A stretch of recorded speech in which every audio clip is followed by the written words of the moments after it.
je fantasme souvent la vie d'avant, sans le portable, sans les notifications, sans cette culture de l'instantané, de la disponibilité à tout prix qui ne s'arrête jamais. Et pourtant s'arrêter, on en a tous besoin. Alors j'ai demandé au psychiatre et ancien interne des hôpitaux de Paris, Jean-Guilhem Ziri, de venir nous proposer un parcours de 7 jours pour dépolluer notre vie intérieure, pour faire silence intérieurement et écouter nos aspirations profondes. 7 jours pour dépolluer sa vie intérieure, disponible sur toutes les applications d'écoute. Épisode saga, l'Odyssée. Bienvenue sur la chaîne Edera.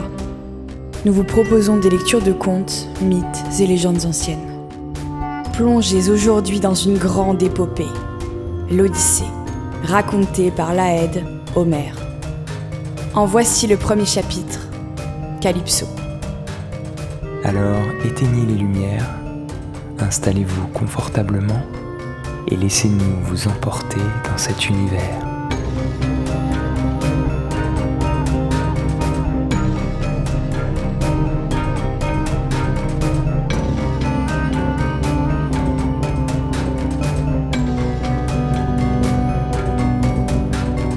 Pour une meilleure immersion, je vous conseille d'écouter cette histoire munie d'un casque ou d'écouteurs. Tous les héros de la Grande Guerre de Troie, tous ceux du moins qui avaient fui la mort, réchappant du combat et de la mer, tous étaient rentrés chez eux. Mais lui, le divin Ulysse, loin de son pays et de sa femme, il était prisonnier de la nymphe Calypso, qui brûlait d'en faire son époux. Dans son royaume, en Ithaque, personne ne croyait plus au retour du héros. Depuis 20 ans qu'il était parti sur son navire, arqué pour la maudite Troie. Les jeunes seigneurs du pays s'étaient installés dans son palais.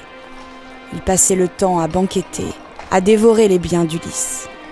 Pire, ces misérables assailliers Pénélope, la suppliant de choisir l'un d'eux, de l'épouser, d'en faire le nouveau roi d'Ithaque. Mais la reine refusait. Elle espérait toujours que son Ulysse généreux reviendrait. Pour tromper les prétendants, elle inventa la ruse de la toile. Mes jeunes prétendants, je sais bien qu'Ulysse est mort, mais laissez-moi finir mon ouvrage. C'est un linceul pour le noble Laërte, le père d'Ulysse. Quelle honte pour moi s'il était porté nu en terre quand la mort l'aura fauché. Les prétendants cédèrent. La reine passait ses jours à tisser l'immense toile, mais la nuit, à la lumière des torches, elle venait la défaire. Hélas, une servante trahit son secret. La reine allait bientôt ne plus pouvoir refuser les noces. Cependant son fils, Télémaque, avait grandi. Comme il voulait régner en maître chez lui, il s'en prit violemment en prétendant et leur ordonna de quitter le palais. Mais que pouvait-il, seul contre eux, si nombreux? Le jeune prince décida donc de partir vers d'autres cités, à la recherche d'hommes qui sauraient quelque chose de son père. Ce fut l'époque où les dieux décidèrent qu'Ulysse rentrerait dans sa demeure, en Ithaque. Car tous le prenaient en pitié, sauf Poséidon, le maître de la terre, qui ne lui pardonnait pas d'avoir aveuglé son fils, le Cyclope. Mais un jour que Poséidon était allé au bout du monde, les autres dieux se réunirent dans le palais de Zeus, le Tout-Puissant qui tonne dans le ciel.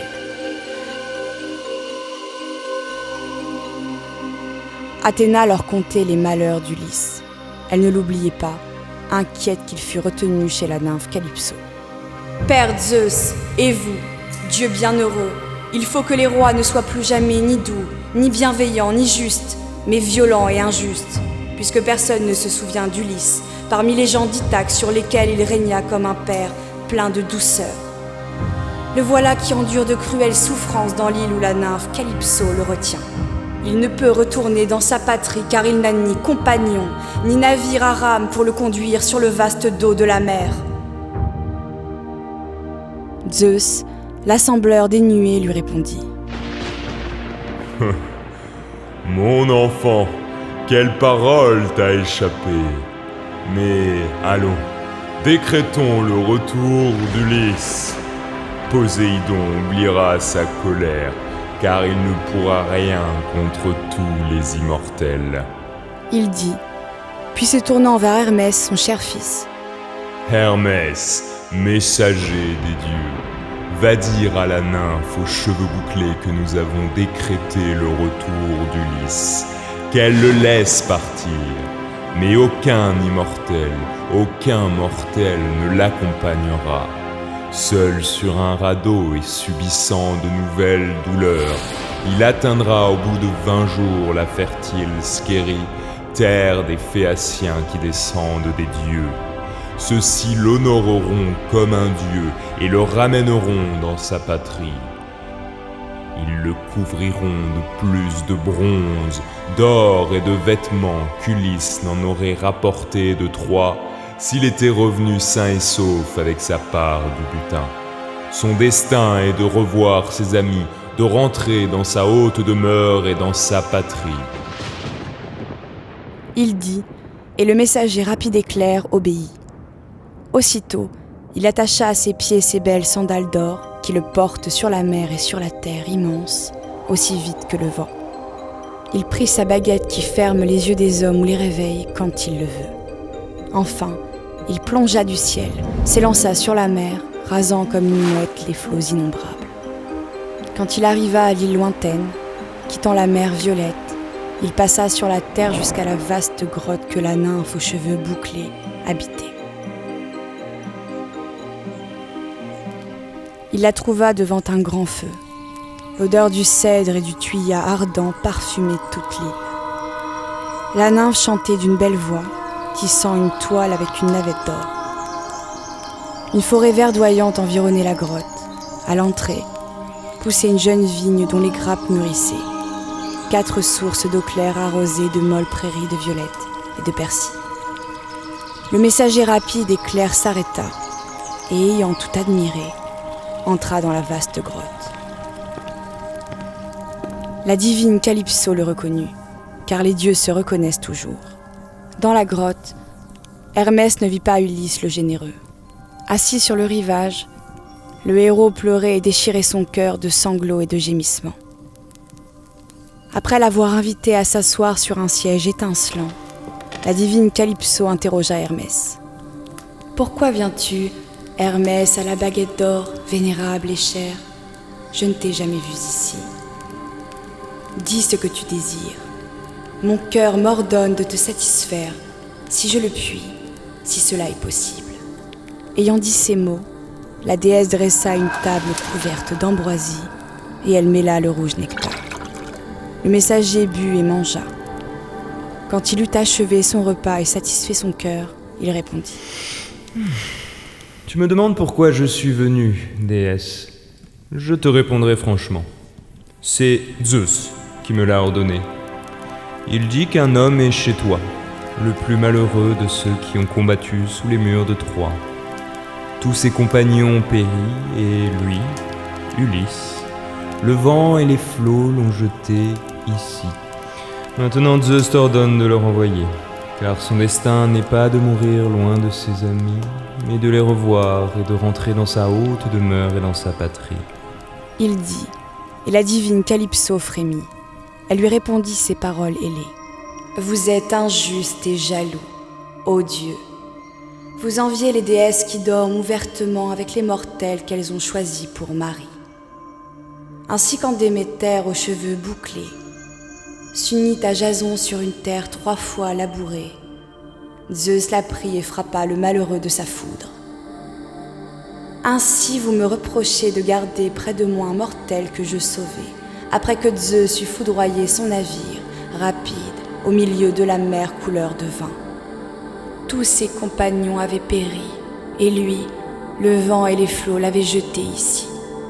Je le recueillis, je le nourris, je lui promis de le rendre immortel. Mais aucun dieu n'a le droit de résister aux ordres de Zeus qui porte l'égide. Puisqu'il veut qu'Ulysse erre à nouveau sur la mer stérile, soit. Mais je n'ai ni compagnon ni navire à rame pour le reconduire sur le vaste dos de la mer. Pourtant, je lui donnerai volontiers mes conseils. Le messager, rapide et clair, lui répondit. Renvoie-le dès maintenant, si tu veux éviter la colère de Zeus. Ayant ainsi parlé, le dieu rapide et clair s'envola. La vénérable nymphe, obéissant à Zeus, alla vers Ulysse le généreux. Il était assis sur le rivage et, les yeux baignés de larmes, pensait au retour. Il n'aimait plus la nymphe. La nuit, il dormait dans la grotte creuse, mais c'était de force et sans désir. Le jour, assis sur les rochers, il regardait la mer stérile et pleurait. L'illustre déesse s'approcha et dit « Malheureux, ne te lamente plus et ne consume point ta vie. Je te renvoie. Va. Fais un large radeau avec de grands arbres et qu'il te porte sur la mer brumeuse. J'y placerai du pain, de l'eau et du vin noir pour satisfaire ta faim. Je te donnerai des vêtements et je ferai souffler un bon vent afin que tu parviennes sain et sauf dans ta patrie. Si du moins les dieux, maîtres du vaste ciel et plus puissants que moi, le veulent bien. » Le divin Ulysse frémit. Il dit ces paroles ailées. « Tu as une autre pensée que celle de mon retour, déesse, puisque tu m'ordonnes de traverser sur un radeau les grandes eaux de la mer, difficiles et effrayantes. Je ne partirai pas sur un radeau, à moins que tu ne jures par le grand serment des dieux que tu ne prépares pas mon malheur et ma perte. » Il dit, et la déesse lui répondit. « Je jure par le plus terrible serment que puisse faire un dieu que je ne prépare ni ton malheur ni ta perte. Mon esprit est équitable. Dans ma poitrine, mon cœur n'est pas de fer, mais de pitié. » Ayant ainsi parlé, l'illustre déesse le précéda et il alla sur ses traces. Ils arrivèrent à la grotte creuse. Ulysse s'assit sur le siège que venait de quitter Hermès et la nymphe plaça devant lui les choses dont les mortels se nourrissent. Elle s'assit à ses côtés et ses servantes lui portèrent l'ambroisie et le nectar. Quand ils eurent assouvi la faim et la soif, le soleil se coucha et les ténèbres survinrent. Se retirant au fond de la grotte creuse, ils se livrèrent à l'amour, couchés ensemble.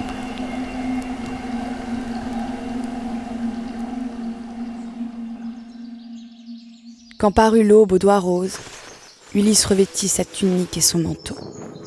La nymphe se couvrit d'une grande robe blanche, légère et gracieuse, mit autour de ses reins une belle ceinture d'or et sur sa tête un voile. Enfin, préparant le départ d'Ulysse le généreux, elle lui donna une grande hache de bronze à 2 tranchants avec un beau manche d'olivier.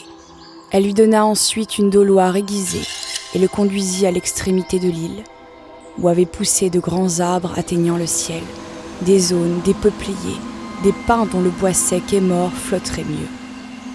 Puis elle retourna chez elle. Aussitôt, Ulysse coupa les arbres. Il fit rapidement. Il en abattit 20 qui les brancha. En maître, il les équarrit, les aligna au cordeau.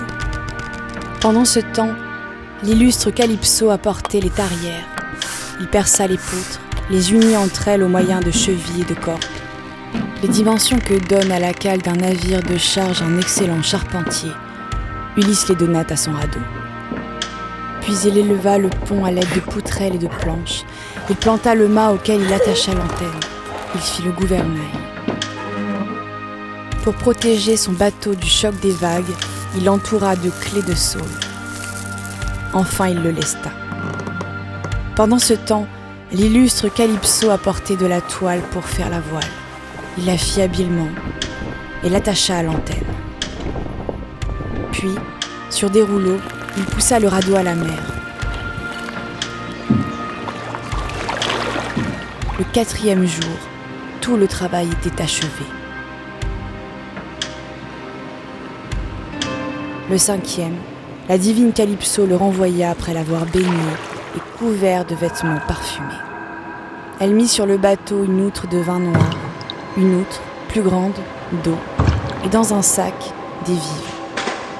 Alors elle fit souffler un vent bon et doux.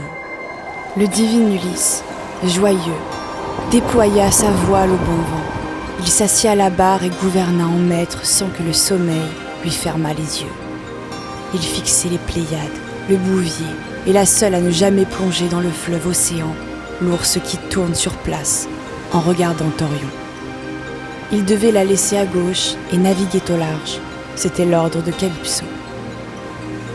17 jours, il fit route en haute mer. Le 18e apparurent les monts boisés du pays phéacien. Cette terre était proche. C'était comme un bouclier sur la mer sombre. Mais Poséidon, le puissant qui ébranle la terre, revenait. Du haut des montagnes, il aperçut Ulysse et sa colère éclata. Il amassa les nuées et souleva la mer. Saisissant son trident, il déchaîna tous les vents, couvrit de nuages la terre et la mer. La nuit se rua du haut du ciel. L'Euros, le Notos, le violent Zéphyr et le Borée né de l'azur soufflèrent ensemble, soulevant de hautes lames. Ulysse sentit sa poitrine et ses genoux se briser. Il se lamenta dans son cœur généreux. Malheureux que je suis, que va-t-il m'arriver maintenant? De quel nuage Zeus couvre le ciel? La mer est soulevée, tous les vents sont déchaînés. Voici ma mort, c'est sûr. Heureux les Danaens qui sont morts autrefois sous les murs de Troie. Ah! J'avais trouvé la mort et mon destin le jour où les Troyens m'assaillaient de leurs lances près du cadavre d'Achille. J'aurais eu des funérailles glorieuses. Aujourd'hui, mon destin est de subir une mort obscure. Il dit. Une haute lame, effrayante, s'abattit sur lui et renversa le radeau. Ulysse fut emporté, le gouvernail arraché de ses mains. La tempête horrible des vents confondus brisa le mât. L'antenne et la voile tombèrent à la mer. Ulysse resta longtemps sous l'eau, ne pouvant ressortir, ses vêtements l'alourdissaient. Il reparut enfin, recrachant l'eau salée. L'écume ruisselait de sa tête. Mais il n'oublia pas le radeau. Nageant avec vigueur, il le ressaisit et s'y assit pour échapper à la mort. Alors la fille de Cadmos, Ino, au beau talon, aperçut Ulysse ballotté par les vagues et le vent. Elle le prit en pitié. Se posant sur le radeau, elle dit « Malheureux, pourquoi Poséidon qui ébranle la terre t'accable-t-il de tant de maux? Mais il ne te perdra pas. Fais ce que je vais te dire. Quitte tes vêtements, abandonne le radeau et nage de tes bras jusqu'à la terre des Phéaciens où tu dois être sauvé. Prends ce voile, étends-le sur ta poitrine. Il te protégera de la douleur et de la mort. Dès que tes mains toucheront le rivage, sans regarder, tu le rejetteras au loin dans la mer couleur de vin. » La déesse, ayant ainsi parlé, lui donna le voile et replongea dans les vagues. Mais l'infortuné Ulysse se méfiait. Il redoutait une ruse. Tandis qu'il hésitait, Poséidon qui ébranle la terre souleva une énorme lame, effrayante, lourde, haute, et il la précipita sur Ulysse. Comme le vent éparpille un monceau de paille sèche, ainsi la vague éparpilla les poutres du radeau. Ulysse enfourcha une poutre, il ôta les vêtements que Calypso lui avait donnés, déploya contre sa poitrine le voile d'Ino, et se jetant à la mer, il étendit les bras pour nager. Le puissant qui ébranle la terre le vit, et secouant la tête, il dit en son cœur « Va, souffre encore 1000 mots sur la mer. J'espère que tu ne riras plus de mes châtiments. » Il dit, et poussa ses chevaux aux belles crinières vers Égès, son palais sous-marin. Mais Athéna, fille de Zeus, avait d'autres pensées. Elle arrêta les vents, ne laissant souffler que Borée. 2 jours et 2 nuits, Ulysse erra par les flots sombres. Il vit souvent la mort en son cœur. Mais quand l'aube aux cheveux bouclés amena le 3e jour, le vent retomba. Ulysse aperçut alors la terre toute proche. Il entendait gronder la mer contre les rochers. Les vagues se brisaient, effrayantes sur la côte. Il n'y avait ni port ni abri pour les navires, rien que les écueils et des récifs. Il nagea, examinant la côte et cherchant une plage. Il arriva à l'embouchure d'un fleuve aux belles eaux et vit que l'endroit était bon, bien abrité et sans roches. Alors il supplia. « Entends-moi, ô roi, qui que tu sois.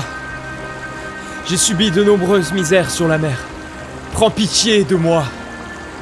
Il dit. Le fleuve arrêta son cours et calma ses eaux. Les genoux et les bras puissants d'Ulysse étaient rompus. La mer avait accablé son cœur.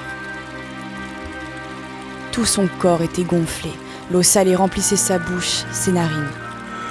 À bout de souffle, sans voix, il était étendu, ivre de fatigue. Et quand il eut respiré et retrouvé l'esprit, il ôta le voile donné par la déesse et le jeta dans le fleuve, vers la mer, où Ino le saisit de ses mains. Alors Ulysse sortit du fleuve, il se coucha dans les joncs et baisa la terre. Puis se relevant, il marcha vers un bois situé sur une hauteur. Il aperçut 2 oliviers entrelacés, l'un sauvage et l'autre greffé. Ils étaient à ce point emmêlés que ni la violence des vents humides, ni les rayons étincelants du soleil, ni la pluie ne traversaient leur feuillage. Ulysse pénétra dessous. Il amassa un large lit de feuilles et, joyeux de voir le lit, s'y coucha en se couvrant de feuilles. Comme au fond de la campagne où l'on est sans voisin, on couvre un tison de cendres noires pour garder le germe du feu.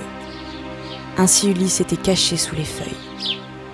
Athéna répandit le sommeil sur ses yeux et ferma ses paupières.